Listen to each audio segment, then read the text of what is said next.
Ciao Juventini of the world, my name is Giuseppe, welcome back on the channel. We are lucky because we were able to enter the agenda of Cristiano Giuntoli. I know that Juventus first team is not playing this week, but he's working. What is he doing? 4 points. What is he cooking? 4 points that I will reveal you at the end of the video. Before that, I'm obliged to go back to an episode that is making me extremely angry. More I watch it, more I hear and read about it, more I am pissed off. Yes, I'm speaking about the fall on Conceição. You heard me well. I said the fall on Conceição, not the simulation of Conceição. There is a number 10 that is leaving Juve. Yes, guys, we can consider it official. There is Piero that is coming back to Juve. Yes, guys, we can consider that as well official. Put a maximum of like if you want. Continue to subscribe to the channel. I know that I'm asking you a lot of time to like the video, to subscribe, and you are doing it. You are giving me so much love, so thank you for that. But this time, I also want to give back, especially the people that are living in UK. I know that you had some problems to watch and to follow Serie A officially, because there is no broadcast. OneFootball and Serie A, they partner together for season 24-25 to give you the opportunity to watch Serie A on your phone, on your PC, on your smart TV, whatever. The link is into the description. So if you are living in UK and if you didn't yet, you can test it with Pick the Game. One game of your choice of Serie A that you can pick. Or, and when you will do, you will know that I'm telling you that it's a fantastic offer. You can transition to the Team Pass. You choose Juventus, for example, all the games of Juventus with one subscription of Serie A. Fantastic. And then, of course, for the calcio lovers, the people that really want to follow that battle between Inter, Napoli, Juve, that triangle that is on top of Serie A, you have all the remaining games of Serie A for the full subscription there. Link is into the description. Super easy to set up. So do it if you didn't yet. Now that I gave you something back, ragazzi, we start. We start not with the agenda of Cristiano Giuntoli, that's too easy.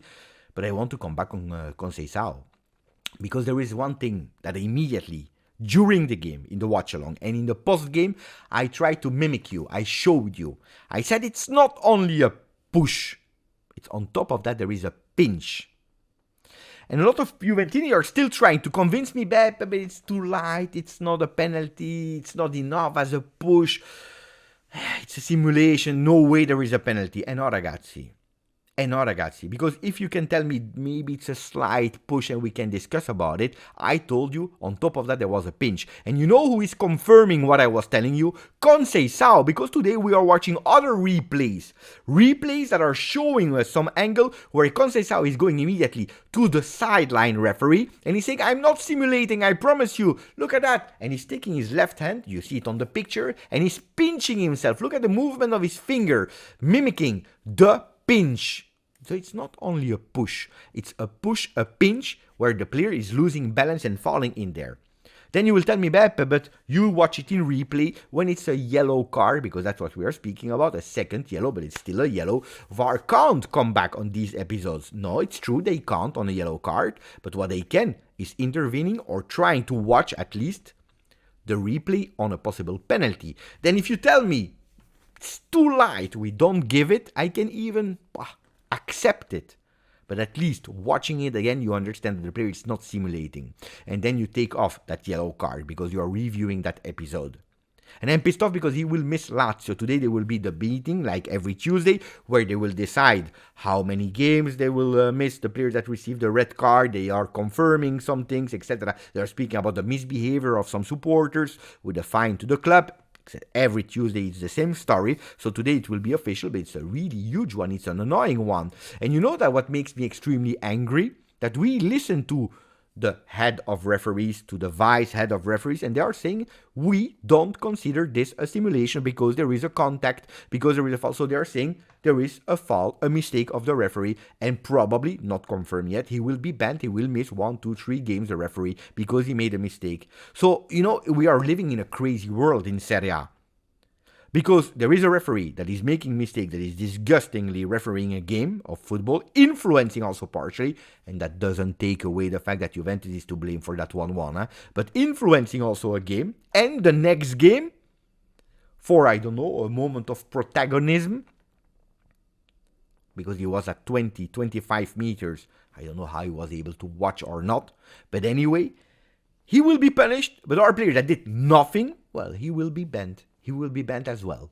It's a crazy world. We are speaking about UK Premier League. We are saying, but they are doing beautiful things. Look at the atmosphere of the stadium themselves, the infrastructures, how they are broadcasting, the animations when they are scoring a goal. Look at that. They are doing so many beautiful things. Italy, Serie A is so far away from Premier League.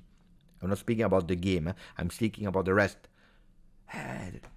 But they have the opportunity to complain if there is a mistake. Look at Bruno Fernandes with Manchester United. 3 games should have been banned for a red card. They go, they speak about it without controversy.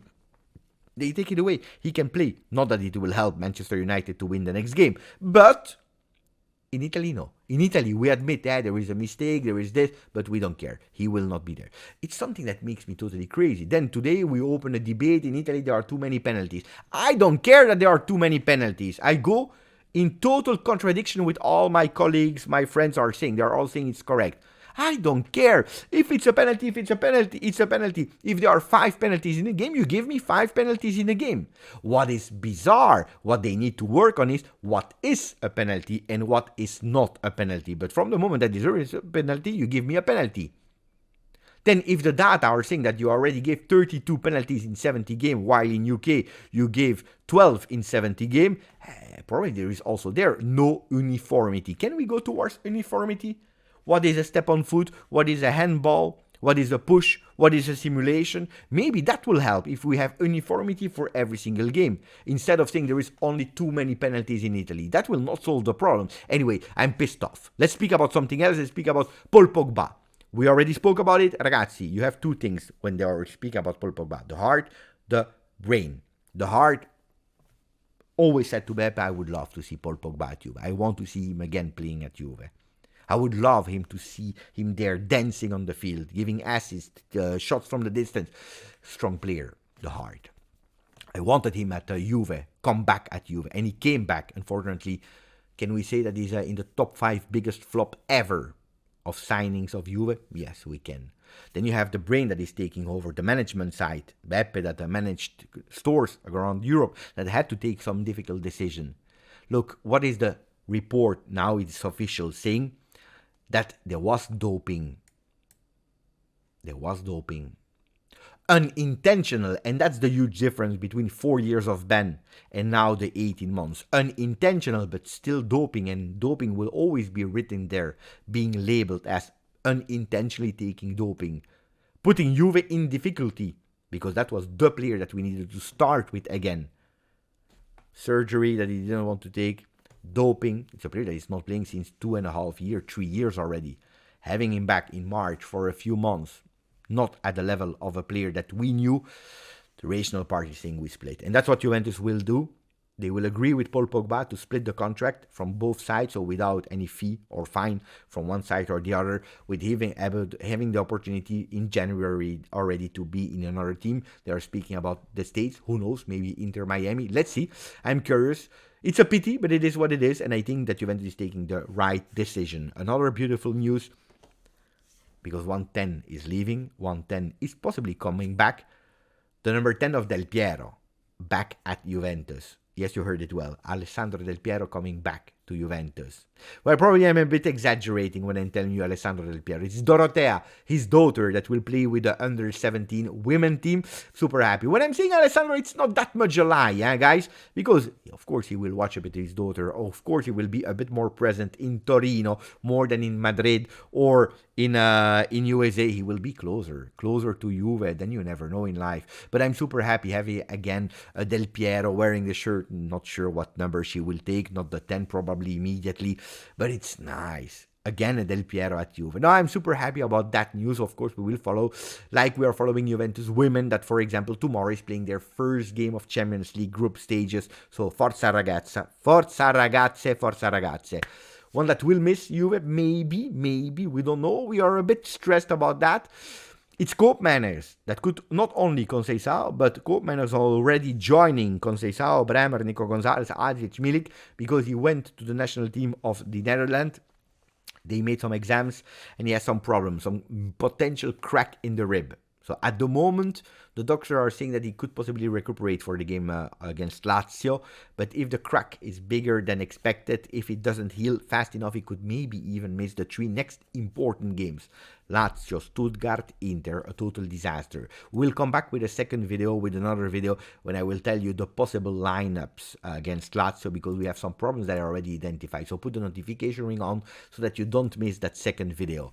Corriere dello Sport is speaking about Simone Inzaghi, but we don't care, but he's also speaking about Douglas Luiz, a topic of yesterday, where they're writing the Brazilian has costed 51.5 million euro to Juve, and at the moment he is a flop. Look, yesterday I defended him, and I want to keep that guideline. On the other side, it's correct when they're writing at the moment he is a flop. After 9 games, if we really want to analyze Douglas, we can't put him in the best one. Probably if we do a tier list today, which we will not do, he will be at the bottom, really the bottom, because we were all expecting much more.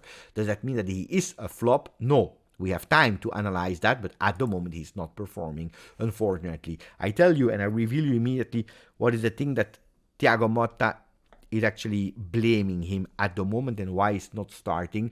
It's not about the technical quality, because the player is class. If you see not the penalty that he caused, but the passes that he did in Juve Cagliari, there is no doubt that the player is really class. But it's that intensity. He can't, at the moment, at today, match the intensity that Thiago Motta is requesting.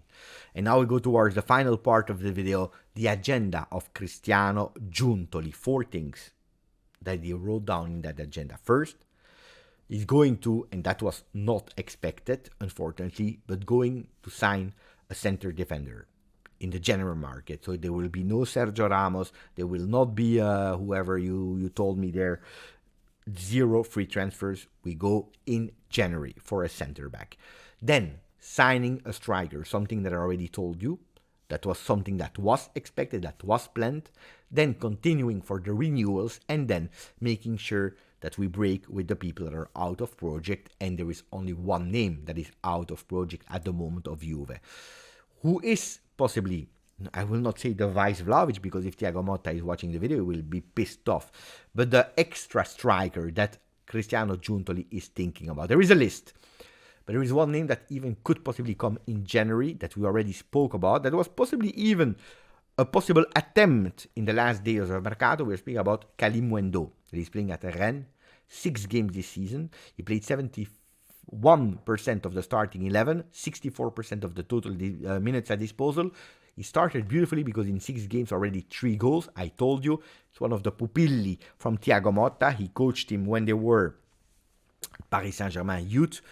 Kalimuendo could be a January signing. If not, Jonathan David is on that list, but that's more for next summer. There are Omorodion that Juventus already tried to remember, but the offer to Atletico Madrid was not high enough. There is Lorenzo Luca in that list, and also again Giacomo Raspadori. That is a player, we know it, also known for his versatility that Juventus was on. Really difficult, especially with Antonio Conte, so especially not for January. But there are a few names there in that list where Juventus could go for. At the moment 5, probably there will be more, but pay attention if we want for a fast solution where you still need to invest 20-25 million euro. Kalimuendo is a name that we need to take into consideration. For the defenders, Hato from Ajax, yes. Kivior is another name, but Juventus will take their time to really evaluate who and what, because also we need to understand who is doing well in the next few weeks of Juve in the center-back position, where at the moment Kalulu and Gatti are there. Disappeared Cabal, but also him, we count on him, we need him to come back in that center-back position, also giving us support, a bit of breath, because I tell you, games will be one after the other now. The renewals, Perin will be announced really soon. Gatti is also in talks to renew his contract. And then you have a Dusan Vlahovic, which is crucial. We said it. October will be the moment where Dusan Vlahovic will really seriously need to sit down with Juve to avoid the Dybala situation, to avoid the Federico Chiesa situation, but maybe also to help him a bit. Because the fact that he's the most paid player in Serie A is giving him probably unnecessary stress, of course. The bank account is not crying, But mentally, also that could play a role in that unnecessary pressure. The player that Cristiano Giuntoli will try to get rid of, we said it, is Arthur. Arthur that, yes, it's true, he's in the Champions League list, but We don't see him training with the team. We don't see him being called up. We don't see him. So in January, Arthur will leave, and hopefully we can sell him so that we can cash in a bit, but saving a lot on his contract that we are paying. Way too much for a player that is not playing and not in the project of Juventus Football Club 24-25, 25-26, 26-27, and so on and so on. If you didn't yet, please put a maximum of like. Don't forget to subscribe. Grazie, forza, Juve.